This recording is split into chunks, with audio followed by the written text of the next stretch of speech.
The fact that we're getting Bayonetta 1 and 2 on the Nintendo Switch in 2018 was an awesome surprise from this year's Game Awards. But what's even better is that Bayonetta 3 is coming exclusively to the console as well. We don't really know that much about it though, as a short teaser was the only thing shown. But that's why we have the old analysis machine to activate Witch Time and see what secrets and hidden details we can find. So let's get started. The trailer begins with the telltale moon that marked the Bayonetta series, and we immediately see Bayonetta's ribbon fly across the sky as a deep red drenches the screen, turning the moon blood red. This may very well be an indication of what the plot could be, as a blood moon has often been thought of as a signifier of a coming apocalypse. In the book of Joel, it's written, "The sun will turn into darkness and the moon into blood, before the great and terrible day of the Lord comes." Bayonetta could be facing off against a world-ending event. After all, she does have close ties to angels and demons. But it's definitely not going to go well for her, as her trademark ribbon rips in two while still in the air. And right away we see her take an incredibly hard hit to the stomach that violently knocks her back. Although she attempts to hold her own, Bayonetta is repeatedly knocked away by flashes of purple energy. Here's what's interesting though. She's in the same outfit as the original game, right down to the same hairstyle and guns. Could she be returning to her classic look? Or is Bayonetta 3 going to serve as a prequel of sorts? We can't say for sure, but there is one difference to her guns. In the first game they were called Scarborough Fair, with each of the 4 guns individually named after the herbs mentioned in the Old English ballad: parsley, sage, rosemary, and thyme.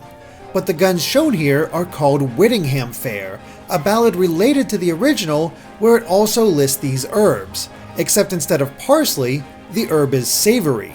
Naturally, we thought this meant that Bayonetta's right-hand green-jeweled gun would get a name change. After all, we see the left-hand red-jeweled sage is still the same, right down to the Made by Rodin credit and the saying of sage ever strong.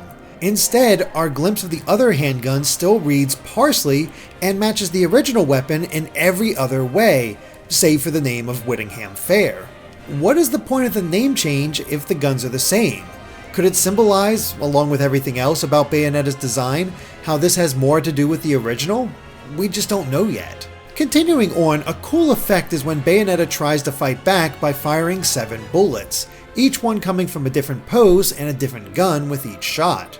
We can even see a symbol on the bottom of Bayonetta's boot in one frame.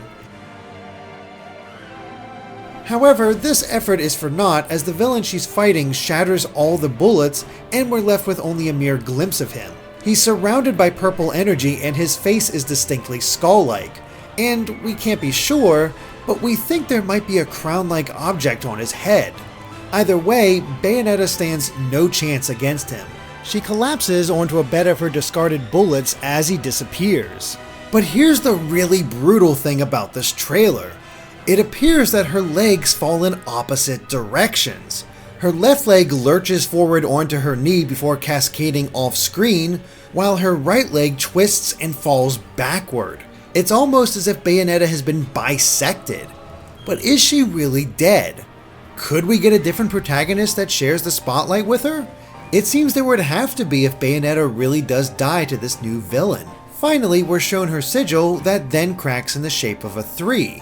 It's a cool visual, and the trailer drives home the fact that the odds are stacked against Bayonetta this time. Not once do we see the outright confidence that she always displays.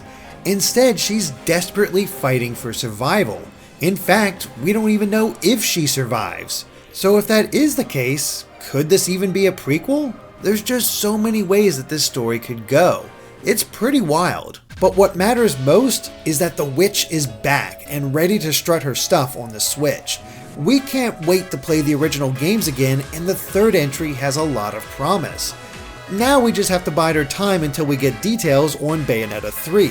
Of course, if we missed anything, be sure to let us know in the comments. Thanks for watching, and make sure to subscribe to GameXplain for more on Bayonetta and other things gaming.